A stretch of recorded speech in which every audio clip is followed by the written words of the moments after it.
I'm Dr. David Beaulieu, and I'm back with more news you can use. The headline is Heart Specialist Calls for a Major Repositioning on Saturated Fat. It's not the cause of heart disease. This fella better be careful. He's in company there that could go after his license if he's not too careful. That's stepping into an area that's pretty sacred when it comes to medicine. But for the past 60 years, conventional medical authorities have warned that saturated animal fats cause heart disease and should be severely restricted in a heart-healthy diet.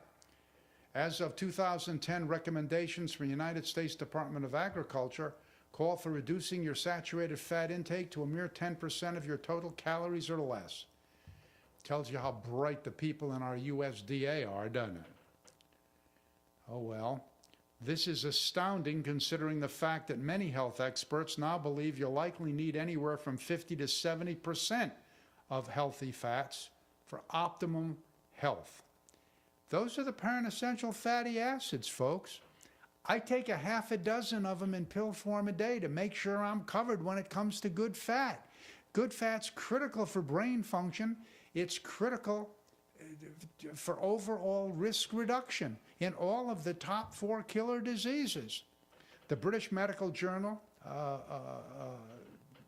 title from the heart, Saturated Fat is Not the Major Issue, was written by Asim Malorta, an interventional cardiology specialist registrar at Croydon University Hospital in London.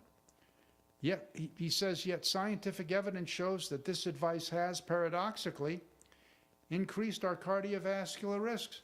What he's talking about is the fat is bad for you position that's still being taken by most cardiologists in this country. We're killing people with bad advice, folks. Carbohydrates, sugar, not fat, is the root of heart disease. Water, for example, one 20-ounce bottle contains 33 grams of sugar if it's vitamin water. If it's vitamin water, 33 grams of sugar. That's the same as 3 Krispy Kreme original glazed donuts. And people are drinking vitamin water right and left. We're going to talk on another YouTube about some of the fruit juices that actually contain 30 or more grams of sugar. Water is what we should be drinking. Its sugar content is what our fluid intake is supposed to be. 0. Refined sugars are highly addictive. We've learned this.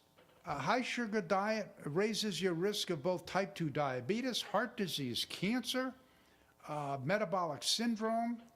It usually starts with high blood pressure, then insulin and leptin resistance, raised triglycerides, those are fats, visceral fat accumulation, that's abdominal adiposity, that's belly fat, okay?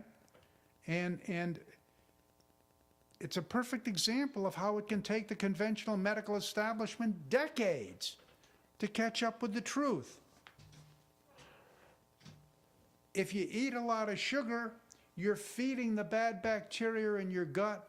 In addition to this, that results in a gut dysbiosis, that results in leaky gut, that results in allergy problems, and that brings you into my office. I make my living dealing with people who've been everywhere else.